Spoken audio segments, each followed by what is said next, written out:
Excuse me, do you mind if I join you? Reincarnation. Don't we all go through that? Hello and welcome to the Mental Suppository. I'm Bret and joining me tonight, Murphy Grumbar. And we're going to discuss something that kind of fascinates me. I'm not really knowledgeable in it, and it interests me, is the Philly Fringe Festival. And I say this because there's been a lot of fringe festivals, and one of the things I've always kind of liked was Peter Cook, Dudley Moore, Alan Bennett, and Jonathan Miller did Beyond the Fringe in England, and the Fringe Festival in England was always a big thing. So, I mean, how does something like the Philly Fringe Festival compare with something like that? Yeah, well, basically it's all play off of, I believe, Scotland's the Edinburgh Fringe Festival. That's it. Yeah, that's what you're talking about. Yeah, that started it all. And basically the original idea is to open up a town or a city or locale to all kinds of art performances. So I really like that. I like that concept. The concept and the idea is very cool. So let's say a coffee shop that's closed at night, it's only open in the morning, it will open up its doors for a show at night there. Yeah. Now, the problem, so I did a show, and I'm from Philadelphia. Yes. And they have a Fringe Festival there in September. It's basically the entire month of September. But the problem is, I'm very low on the pecking order of artists. I'm a somewhat failed cartoonist who has aspirations to do creative projects and have fun with their friends, especially in their community. So, but the problem is like, I was actually part of a different festival that ran parallel to the regular Fringe Festival. It's called the Free Fringe Festival. Explain a little bit of that to me. Here's the problem. So I see it. So in Philadelphia, to enter the regular Fringe Festival, you have to get into their book and on their website and get insurance. It costs, I think, $600. Holy mackerel. Yeah. So if you've got a small show, I mean, case in point, my show, now maybe more people would have come if I was in the book of the general show. Yeah. But okay. So explain it to your show. Explain it in detail. Well, let me explain the festival a little bit and then get a background, because I'll keep going on that. So, So basically, it's really cost prohibitive for you as a small time artist or collective to put on a show to get in their book. That's too you got bad. to pony up $600. And most artists, they don't make that much money. Right. And if you're trying something weird, but here's my thing. There should be a robust grant system involved with the city and this festival. Oh, absolutely. That anybody in the city who's got a cool idea or something different should get their show funded by the city. It brings in so many people all over the city to go to these shows. It's such a big artistic movement, for arts. It's the biggest thing all year because it's interdisciplinary, and it's like, well, it's not much like drawing or something like that art form. It's like dancing, theater, comedy, lots of performance type arts mostly. But the thing is so like, but when it started in the 80s in Philadelphia, I mean, you didn't have to pay to be in the show. You just had to be friends with the people running the show, or had a really good idea, and you got in the show, and you can get the publicity. It was just like in one city block in like Old City in Philadelphia that had this festival, and then it's grown into this huge thing. They bought their own building. They corporatized, and now it's just it's just a thing to harvest money from artists who are desperate to put on a show. That's unfortunate. Yeah, that's honestly unfortunate, because there's so many artists who really want to get their word out. But even let's say it's like dangling a carrot in front of somebody. It's not really. Yeah, so my show, and I'll explain what it is. My show only made $150. Okay. I only had two performances.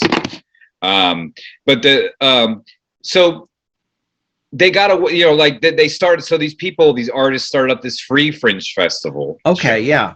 To get to, but the idea is it's free to enter, but the catch is you cannot charge for tickets, but you can ask for tips at the end. Yeah, most places do that. Actually, places like there's the King Richard's Fair in Carver in Massachusetts that they do charge at the door, but a lot of the performers say, would you, by the end of their performance, would you please leave a tip? Because I'm sure a lot of these performers aren't being paid up front. So, well, that we can't even do that. You can't even do that to be part of the show. And I understand that's too bad. Well, the idea, I think, I think it's to make because if they make everything free, it makes running this festival very easy to do. Gotcha. Okay. They don't have to put some sort of ticket charging thing. But yeah, what the problem it does is though I like the idea and the genesis of this festival. Oh, that's absolutely. why I was in it. Yeah. Basically, I own a house in Philadelphia, and I had a room that was empty. Yeah. And I was like, perfect. What can I put in this? It was like spur of the moment. I wish I had more planning because it was like a lot of work. We all go through that. I understand that. But it was like just perfect timing. Either I use this room or I don't. I had you had to enter the festival to get in their book. So I was like, okay, I'm going to do it. And basically what it was is I was inspired by a podcast, The Dollop, which is a history podcast, which is really good. Really good. I recommend it to people. Okay. But it had a thing about seances and how they used to be really popular about 100 years ago. Very absolutely. Serious. Yeah, in England and America specifically, I think. So I was like, you know what? I'm gonna hold my own seance. Oh, spiritualism was really big, like the late 19th, early 20th century. Yeah. I suppose because technology was so low at the time, they were finding things, trying to find things to do. Actually, Sir Arthur Conan Doyle was probably one of the most famous spiritualists. Yeah, and on the opposite side of that, Houdini was destroying them, like showing that they're all frauds. That was the fantastic thing, because they would it was like something to the show where they would try to mention something to connect, and he's like, no, you're wrong. That has nothing to do with it. He would figure them all out. He'd go to the seances and challenge them, and he was the best. But anyway, he was very fascinating. Yeah, I love his like take no prisoners. Yeah. Whereas Conan Doyle was like a complete believer into it, which is amazing because his character Sherlock Holmes is like the complete opposite, where he just thinks the whole supernatural thing is a fraud.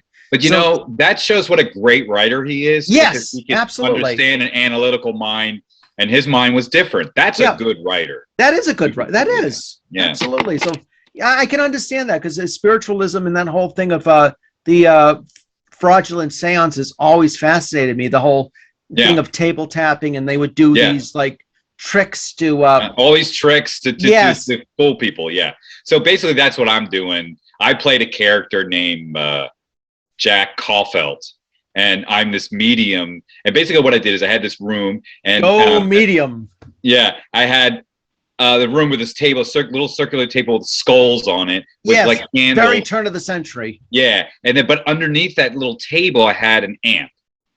That was that had, and the microphone was in the closet, so it was great. So I had my person who was going to be the dead voice hiding in the closet, and then so the idea was I'd have people come to the house, they'd hang out for a while, get to know them, find out their names. You're using technology from now to sort of do something from the turn of the century, and it's great. I like. But it was more of a comedy show, so I set it up as like I'm this arrogant doctor who's like. Kind of like an Aleister Crowley. Yes.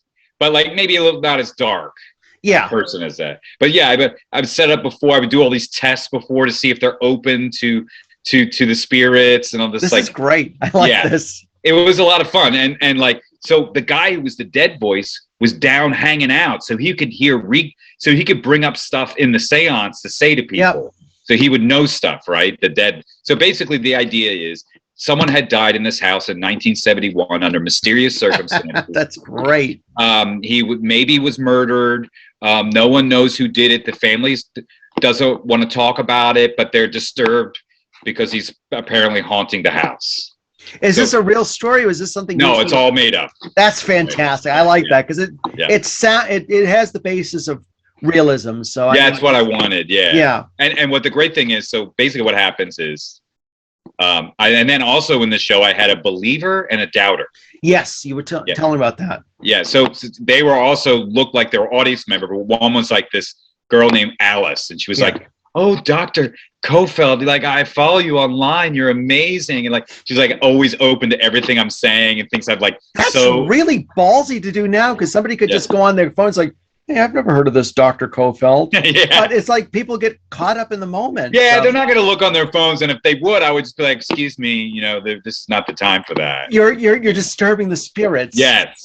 And then and then I had a doubter, and she played this. She was like kind of she said she was from the neighborhood. She's from like the Catholic parish, and she thinks what I'm doing is satanic and wrong. and she wants to observe and make sure that I'm, not endangering her neighborhood. So you hang out with these people, and then the idea is you go upstairs to the back, like, so while we're hanging out with like some like, glitzy jazz on the first floor, like old time, right, like Charlie Parker. Oh, nice. And then, but upstairs in the back bedroom, they're preparing. I had 4 guardians of the hell, and basically they're people in long robes, and they stand all the way in the back of the room. I even had one dude was a gimp. You brought out the gimp. Yeah, the one he wore a mask and was like his hands were chained. And the other guy was like, could lead him around. It was really good. So I had them all in the back. And what they were going to do is, I explained it. So everyone's kind of like hanging out. I'm being a little bit weird on the first floor. And then we go to the room, and they set up the room. They have like some come on, we went to art school. Being weird is a way of life. Yeah, but like, it's so different than art schools, because it's like just putting on this was like, quite a bit of work. And it's I had to basically, get a lot of my friends to participate, and the way you do it is having like a really good idea. Oh, that's always how it gestates, is having that one idea and then sort of building on it. So the way I did the show is it's plot points, and most of it's improv. Oh, nice. Yeah, so it keeps it. I don't have to memorize anything, which I don't want to do. Right. Well, understandably so. So we enter the room, and the guardians are lined up in the back, and everyone's coming out and like, "Hey, sit down," like, and the doubter's like, "No way, I'm at it. This is too weird." And then I had all the guardians like point at her and be like, "Sit down." And so she sits down, and like we get in the circle, and I tell everyone, all right, to energize the circle, to bring power to this, to our meeting here, we must open up and share truths about ourselves. I'm going to go around the circle, and you're going to tell me all your greatest fears. Nice. And actually, the first night, people were really serious about their fears. Everyone were revealing pretty like risque things. Wow. And don't get yourself beaten up over this. I mean, honestly. No, it was like it added to the. I mean, it did bring it, like, it was less funny because people were like kind of very vulnerable. And, wow. But it energized the room for sure. And then, we bring in and then once I get everyone to share everything, then I call over one of my guardians, and he gives me the incantation. It's basically this incantation I made up. It was like 6-7 lines. And I would do the incantation like this. They're like, "We are here to open the gates unto the other side." And the guardians would go, "Onto the other side." At least he didn't do like 8675309 or something. Yeah.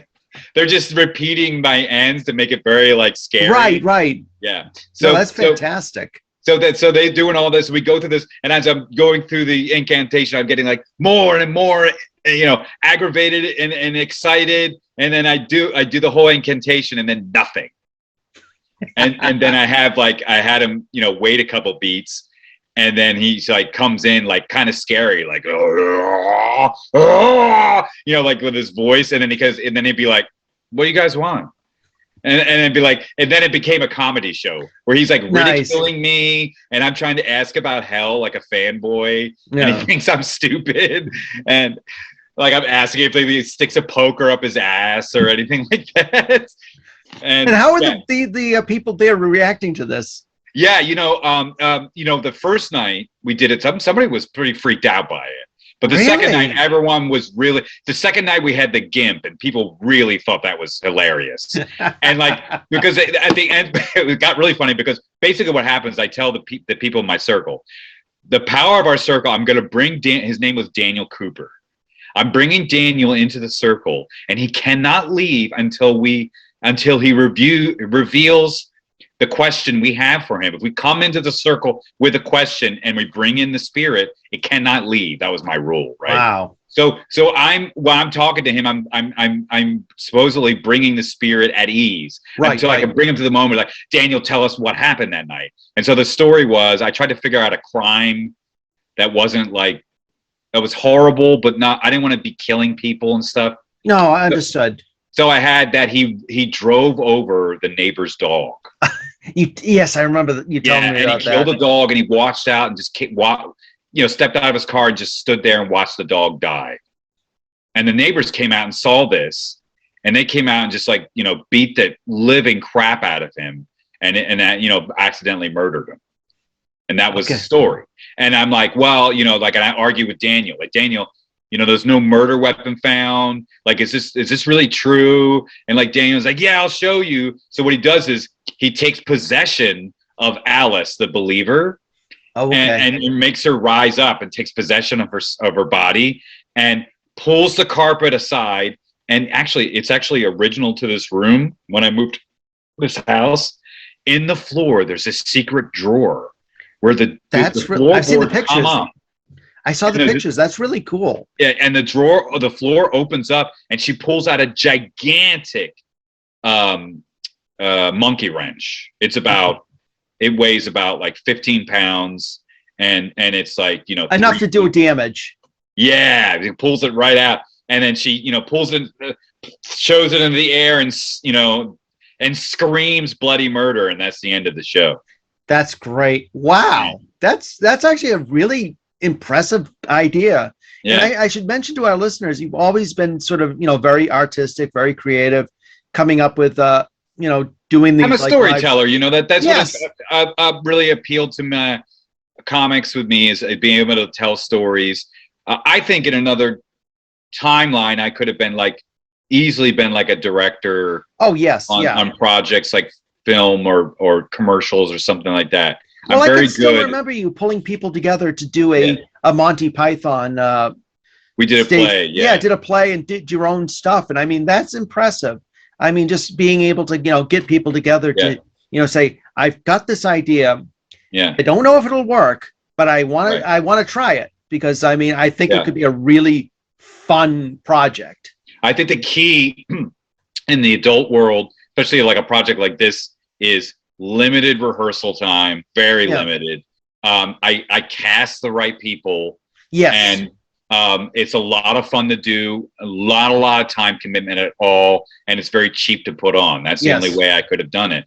And the first night we did it, like 8 people came, and they only tipped me. Only one person tipped us $6. I was just like, sadly, that's the way. But the second night we got 125. Right. So it's funny how things just work out. I've done that at like conventions and shows. One night, it's like you're the invisible man, and then the next night it's like everybody just sort of zeroes in and says, I really like what you're throwing down, and yes, I'll buy that or I'll do that. But another thing you do at a lot of these shows is you're a sketch artist. You do a lot of sketches, and the genesis of that idea really was so the regular Fringe Festival, they're very expensive tickets. Some of these tickets, I was like, how can I get in for free? So I was like, oh, I'll be an artist drawing it live, and it was sort of like the Stooges coming in with the press things and totally coming in with full. Yeah. Yeah, so that was my way to get into the shows for free. Yeah, and, it's also been a fun way to see stuff, but definitely I was trying to do both at the same time, and it was very, it was just too much. Well, the one performer, a woman you were who was doing her own performance there, was she part of the Free Fringe or the Fringe Festival? Which woman you talking about? I forget her name, but she did it was, I don't know if it was like a burlesque or You know, it was like something. Oh, pictures with me. I was in a picture with them. No, you were drawing her, and Oh yeah, that was part of the free fringe. Okay, Yeah. something about. Oh no, were there a bunch of dancers together? No, I think I don't know if it was a striptease artist or somebody. No, they were a stand-up act. They were showing how they use boob tape. Oh, okay, that was. Yeah. I forgot her name, but I know you sketched a Yeah, lot of pictures. that was pretty funny because like Was it she was part of the interesting. fringe, or was she part of the free fringe? Free fringe. Okay. So, also, with the problem. And with what was the name of her act?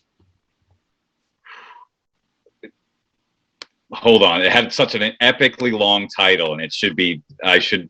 And I'm kind of a stickler for epically long titles because a lot of the projects I've done have had like these ridiculously long titles, so I can appreciate that. All right, yeah, you're gonna like this then.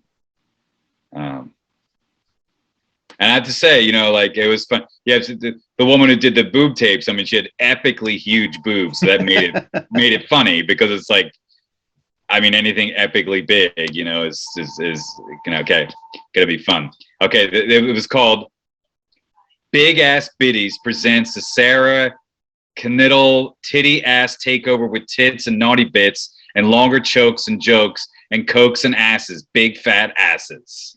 So can you explain a little bit behind the show and what what was her thing? You know, basically it was like a variety show, and that's how a lot of these was it burlesque shows, or was it there that boob thing? It was not really burlesque. It was more performance art with tits.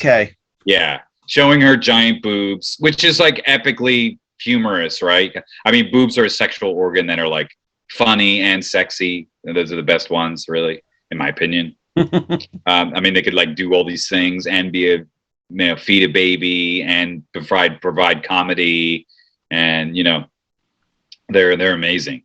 But yeah, but the show, you know, the problem with the free fringe, because you cannot rely on tickets beforehand, right? Right. Your budget's extremely low. So yeah. Like my show, like, okay, I probably came in, you know, in negative because I paid out my actors. I paid people on, the performers got more, the Guardians of Hell got much less, and some people opted out because I had 9 or 10 performers, and the max I had at my show was 12 people. So, but it says a lot. It says a lot about you because you understand that, you know, an artist is worth their time and they're worth being paid for. Yeah. And I mean, that's what people don't get. It's like, I want to hire you, but I don't want to pay you. You know, can you work on spec? And I feel like work on spec is like going on a fishing trip with that creepy uncle who offers you candy, but nothing, you know. Well, you know, personally as an artist now, you know, I'm working a job, you know, like 32 hours a week that I don't like, but that's a lot of people. You know? I'm making good money. I'm not going to say what the job is. No, you don't have to. Because yeah, it's not something I'm. No. You know, you should. But anyway, so I work at this job. What it frees me up, you know, like I have basically one day in my studio a week. Yeah. And then maybe some time on the weekend.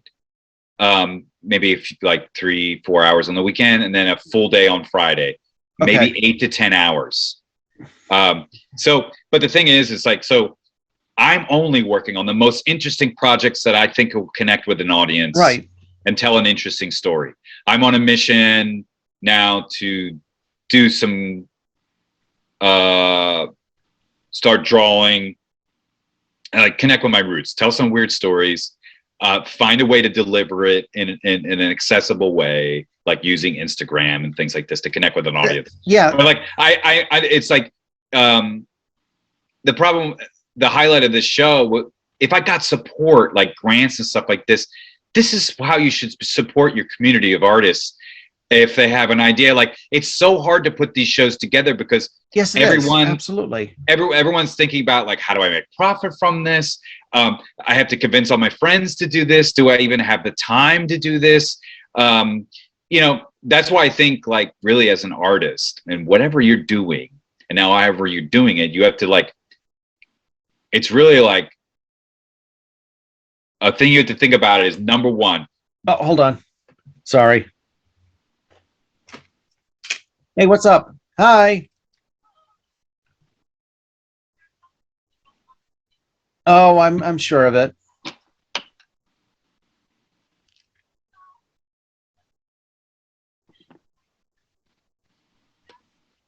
Yeah,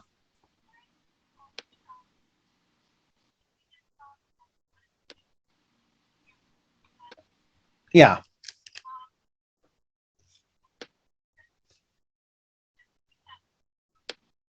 yeah, yeah. Oh, you going home or you going to the studio? Okay. Oh my goodness.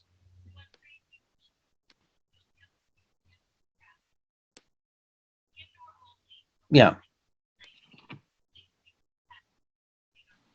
Okay.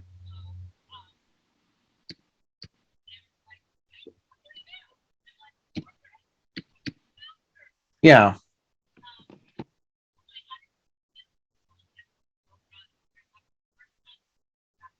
Okay. Oh,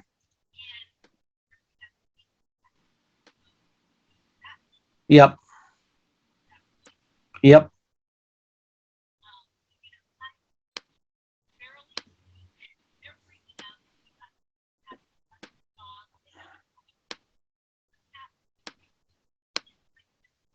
Oh,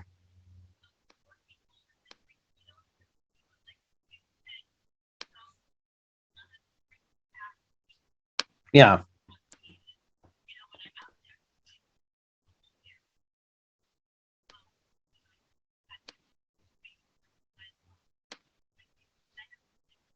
Yeah. Right.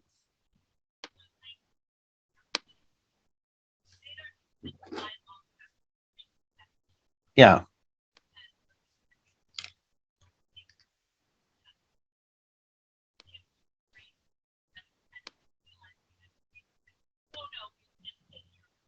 Okay. Right, right.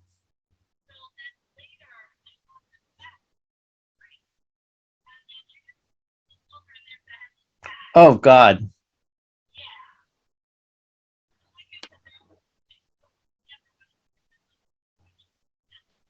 Yeah, I can understand that. I got Aaron on Zoom right now. I'm on Zoom. Oh, that's okay. We were just finishing up. We were just talking about the Philly Fringe Festival. Okay, once we're done, I'll just get dinner started. Oh, oh, that's okay. It sounded like you had a lot to talk about. Yeah, headless cat. I can understand that. Love you too. Bye.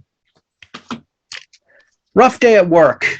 Oh, Well, she works at a veterinary and they deal with some really weird cases. I'm sure because people are So, pretty mean to their pets sometimes. well, it's not just that, but weird things can just happen. And yeah, you're right. People can be really weird to their pets. Yeah, But we were just talking about, I mean, any of the other acts. I mean, did you get a chance to check any of the other free I acts out? I did. So what the problem is though, like I'm saying, is like a lot of these, like if you're able to get a venue or do something, people aren't like doing like a shows that go on over multiple weekends. It'll be like mine. I did mine like 2 nights in a row, Right. a Thursday and Friday night, and a lot of them are like a lot of them aren't like original pieces. A lot of it's like stand-up acts that have been like Oh, modified to be put in. You know, it's like well, like a variety show cobbled together. I thought that yep. variety show was fun, but it's like they're not really making original works for. And I understand because it's like you put together a show, and it's a lot of work to do Oh, yeah, original content. absolutely. I know from experience, I almost got a chance. It sounds very similar to something they tried in Worcester, like maybe a couple decades ago, where they were doing something on Worcester's first night called Artie Gras, where they wanted to bring a bunch of artists together to do performance pieces. So Yeah. I'd actually sent in a concept where I wanted to take one of my illustrations and I wrote an original like 5 minute performance piece behind it. And by the end of the piece, what would happen is I'd have actors performing as my characters in the illustration. And then by the end of the piece, all the characters would kind of come to a standstill and stand like an illustration. And so the audience could get up and kind of walk around the performance like they're walking around one of my illustrations. Okay. And but naturally it ended up getting rejected. So but it is what it is. So I thought it was, at the time, I thought it was a great idea. Was it, was it a feasible idea? Probably not. You could, it's like one of those things. I wanted like the people in it to look black and white. So I was going to like paint their faces white with black rings around their eyes and do the backgrounds to look like my illustrations and maybe do the props to look like it. But I mean, was it feasible? Probably not, but I thought it was a good idea at the time. So I can understand where you're coming from. Yeah, you're trying out. I mean, these things should be, these arts festivals have gotten away from what they really should be about, is getting the average citizen and or artists like me, kind of somewhat failed ones, an outlet to do something creative, because our lives are bereft absolutely of these things, especially like you're saying, like in college we were doing all these weird projects, right? But then in adulthood it's almost impossible unless you give people money to help you work on anything, and it's frustrating. And I understand that people's time, and I understand that's why I designed my project to be so time, like the Guardians of Hell only came for one rehearsal, not even all of them. Right. Because the roles were so easy. Anyone who came late, like, just pick it up. So anyway, the funny thing about the GIMP, why it was so popular is when I said that when Daniel was recounting the story with the woman he possessed of how he rode over the dog, the GIMP was like, like howling a little bit. Oh, fantastic. Yeah. It becomes really like a Roger Corman film. Yeah, but he was like, that was the first night he came. Yeah. That GIMP guy. And he was just, he's not a performer, but he knew the perfect amount to do. And sometimes that's what you need. Mm-hmm. It's like a lot of the people it's like we've done projects together in the past. A lot of the people aren't necessarily performers. They're just very creative people who like to express themselves. Yeah. And I mean, sometimes that's what you need. You don't need somebody who's like, working in Hollywood or working on stage. It's somebody who just has like a desire to express themselves and just is a creative person. But there should be I know all the cities got all this art funding, especially like, in the neighborhoods that are like chronically underfunded schools and like kids, like these arts festivals should be outreaches to all people across the city.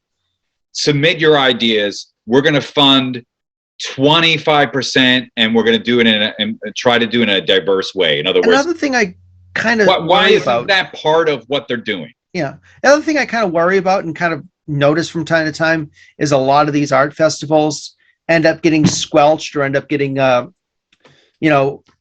overshadowed by like maybe the food trucks that are there. It's like people aren't going to see the artists. They're going to like, it's like, oh, well, we got to go spend money on the food trucks. It's like, yeah, but this was originally a show that showcases artists, and aren't those the people that you should be throwing your money towards? Oh no, we're hungry, and there's food trucks. That's the problem. You never like this. That's like an open air. Like you're talking about like a festival where you have tables and things. This is special because people who are going to these performances are going there special to that place. It could be anywhere. But what I'm saying is, why doesn't this big corporatized thing that's pulling in a lot of money now? Yeah, they have a giant building in Center City that is not cheap. And absolutely. And they should be giving back a lot of these funds in grants to artists to perform. And charging people $600 to perform that's a bit much. I mean, I know conventions do that, but at the same time, a lot of these artists who want to perform aren't people who necessarily have the means to do it, but are the people who really want to express themselves to do it. So I just wanted to have fun. I had an empty room. And that's the way it should be. Yeah. That's the way it should be. But the thing is, imagine if I paid $600 and I would have been in the now I would have been in the whole $500. Exactly. So it's like it's not one of those things where you're going to make a profit that night. I mean, you could do. Well, the problem is like these things become like everything else in American society becomes corporatized, and then becomes very distant from its original purpose, and they have no way of connecting with the values of what art should be. Right now, it's like the people making these shows are like all these people who have fancy degrees or done a bunch of shows, or this is like pretty much their living, or like, and a lot of these like visiting artists, half of them, they've got to be like trust funders. That's all the people who Sadly, get to do amazing art and get to go out on the limb. They're being very supported by, the family estate, or, they happen to have like a really cool job that gives them flexibility, and they don't have any children. So that's the people people making art should be everybody have a chance absolutely. of making art. I couldn't agree more. I mean, that it should be something where it's like, if you have an idea, you should express it, unless it's a bad idea. But that's. But like that's what I'm saying. I'm not saying like everyone gets a grant for the show. I'm saying like they give them a fucking chance. How about go to community centers and reach out to some of these kids who, like in Philadelphia, got a real problem with crime and shootings. Some of these kids might just want to express themselves. Yeah, like if they could be at an arts festival and be like, you know what, someone heard me for once in my life. Somebody, I was able to express myself. I was able to get my ideas out there. This feels great. It might give them another outlet, and people don't think of that. But they're not reaching out. Like these people don't even know about this. Half the people in the city don't know about this festival because it's become this elitist arts festival. Sadly, that could be the way. That's the way sometimes. Yeah, and I'm not all of it's. I'm not saying that all of it's bad and that there isn't great art and that it isn't a good thing, but it could be much better. It should be much. It should be an arts festival for everybody in the city. Yep. So I'm getting you. And they're missing out on a huge amount of people. Yep. That have something to say. You're no, I couldn't agree more. And I think that's with a lot of art festivals around the country. And my nemesis was at this show too. So this guy, remember that long time ago, don't weep for me, audience. I'm a failed cartoonist, but one time I put together this, remember that comic strip I put together? It was about an election between. Yes. Yeah. It's called The Mayor of Wissahickon Creek. Yeah. And anyway, I put together this elaborate comic strip, and I put together a live show with puppets and stuff to try to drum up interest in it and like make a scene about it and have fun with it. Really pour all my creative power into something. Yes, absolutely. See what would happen, and nothing happened. Little to nothing. So I still want to rework that original stuff into something else, but. Anyway, it was a great idea, but it didn't reach. Didn't. No, I understand what you're saying. Yeah, it didn't work. So, but the way I did it, so I had the idea of putting on these puppet shows in 3 different locations. I should have just done it in one, but I was going to do it at this comic shop. Yeah, and like I arranged it beforehand. I was like, hey, hang these posters. I arranged it with them to have it there. And the original idea was like they'll bring people in, they could shop and everything. They didn't hang up any of my posters. They didn't promote the show on their Facebook or anything. I was like, man, you guys suck. And I get there, and they're like, oh yeah, well, we're taking we're taking half your ticket sales. Oh, for crying out loud! I'm like, you didn't promote the show. You didn't tell me this beforehand. You were going to do this. I'm like, we're doing it now. Well, I'm not charging anything for the tickets. Then today it's free, so you don't get anything. But anyway, the guy who ran it is this we had a huge falling out over this. Well, understandably. And so, but I always see him around the comic shop failed too, which I'm happy about. Well, yeah. But I see him in my neighborhood, and he's like this tall, kind of dorky looking dude. I'm telling you though, every hot chick that's in the neighborhood, every new one that moves in, always dating him. It boils my blood that even like girls I've had crushes on, always dating him. Always. Yeah. It's like, it's meant to torture me. He shows up at my show. Now I at my free show, I had it in my mind, if he had, see, this is how tortured it is. I met this beautiful Italian woman or Czech woman or something. She's foreign. At the bus stop, she was wearing all black. And I was like, hey, I'm holding a seance. You should come. She's like, hell yeah. And so I gave her the info, and she shows up with this dude. Really? Of course, this hot chick in the neighborhood I've just met that night shows up with him. Of course. So, of course. So I was like, oh man, I want to throw this guy right out. But I was like, you know what? May bygones be bygones. And of course, guess what? Motherfucker doesn't tip me. Motherfucker doesn't tip me. So that's not surprising. Yeah. Scumbags will be scumbags.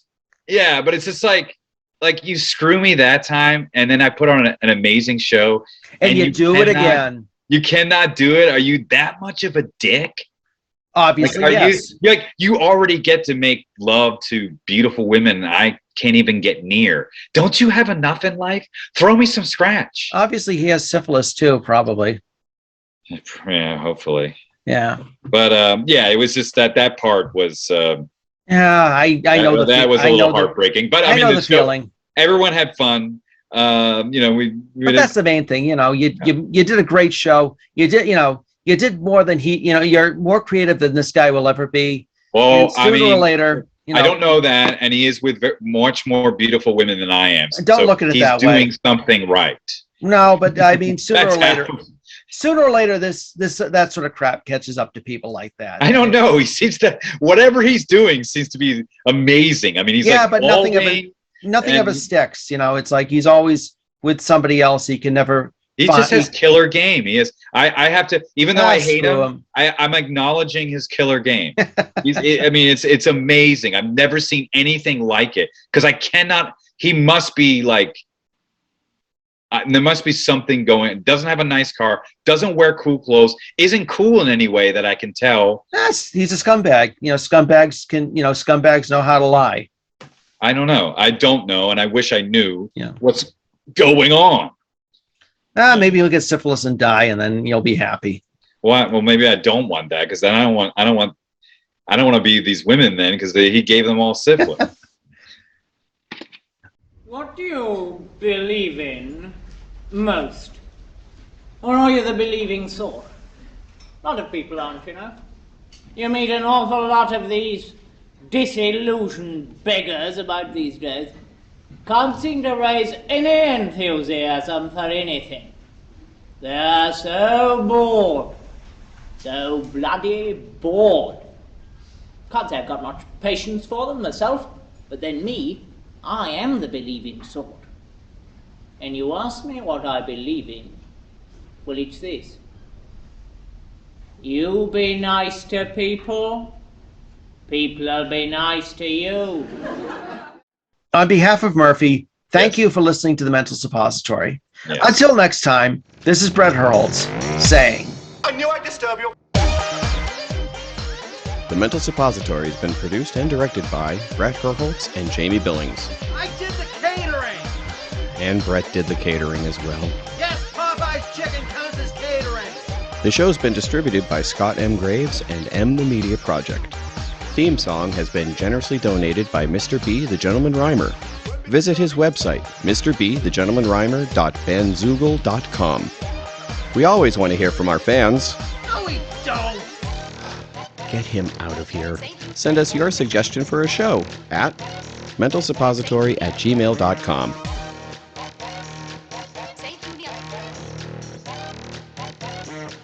Saint Looney up the cream bun and jam. Reincarnation.